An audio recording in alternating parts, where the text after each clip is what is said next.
Hey, it's Stilo. I packed my life into a truck and hit the road, chasing freedom, wild places, and a summer dream called Alaska. Out here, I am learning to live slower, deeper, and braver, facing solitude, chasing bucket list moments, and finding myself in the quiet beauty of nature.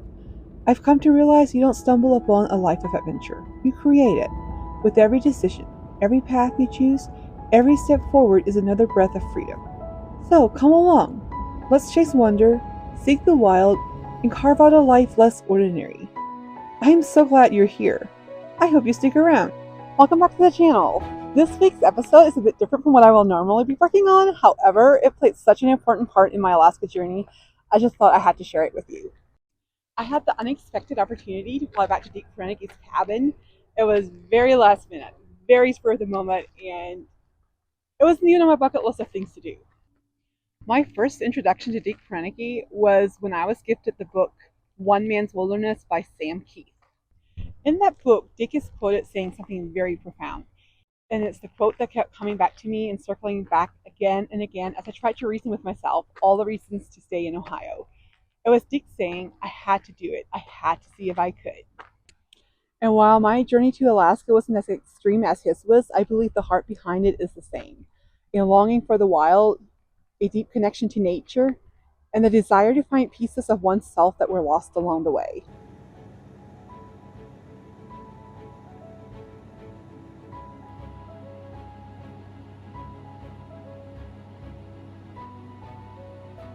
We flew low over the Cook Inlet and then higher into the mountains, peak after peak, raw, untouched, endless.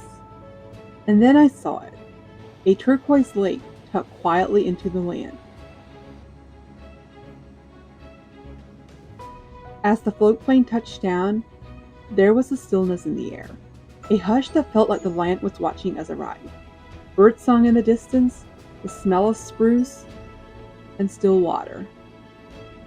It kind of felt sacred.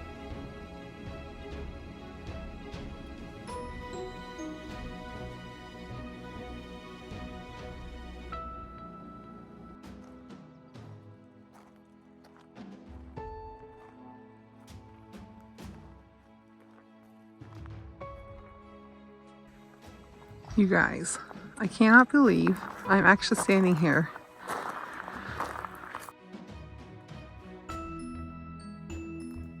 Dick Proenneke was 51 years old when he first came to Twin Lakes, Alaska in 1968. He had worked as a diesel mechanic and heavy equipment operator, but dreamed of a quieter, more self-sufficient life in the wilderness.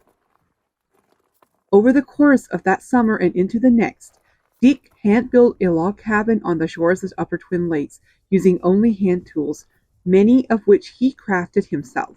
He cut and notched every log by hand, hauled stones for the foundation, and made everything from the door hinges to the wooden spoon in his kitchen. That I didn't get to see, unfortunately.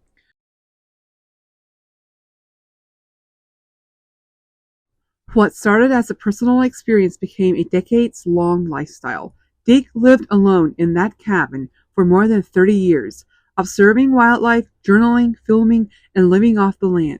His story became widely known through the documentary Alone in the Wilderness, which was created from the footage he shot himself. His life remains a powerful example of simplicity, craftsmanship, and a deep reverence for nature.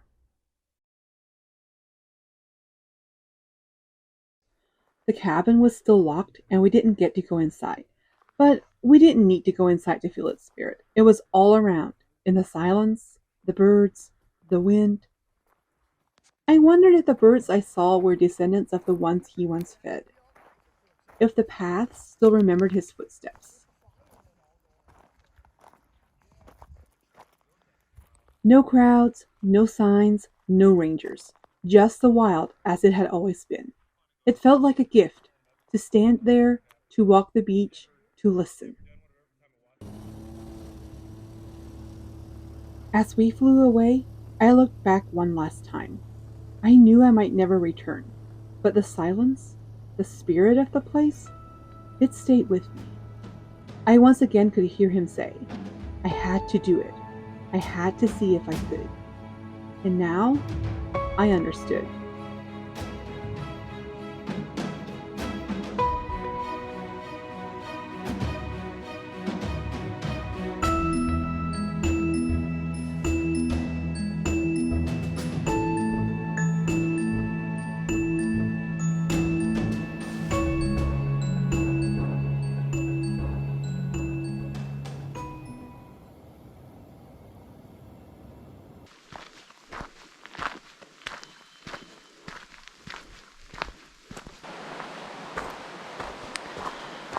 So I am officially doing my first hike by myself, and so far what I have to say is definitely the first mile by yourself is the hardest.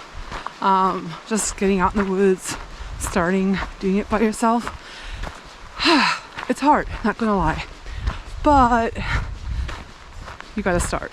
And now that I'm on my way, now that I'm doing it, I've actually made peace with the silence again.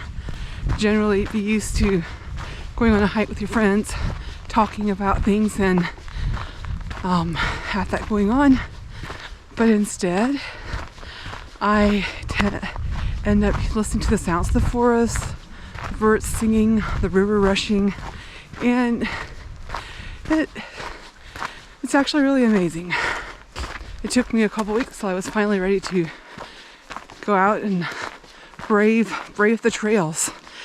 Definitely am in bear country, and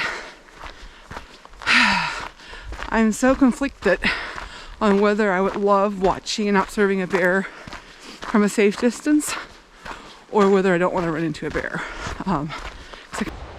Nature really is the best form of therapy. Out here, walking these quiet trails, listening to the river, I feel something settle deep inside of me. It's as if everything is exactly as it was meant to be. Nothing extra, nothing missing. And in that stillness, I find something of myself. Maybe this life I'm carving out isn't so different. A quiet pursuit of meaning, of beauty, and of enough. Not to conquer the wild, but to live with it. And maybe that's the whole point. Hey, thanks for watching. Hit subscribe, and I'll see you next time. Bye!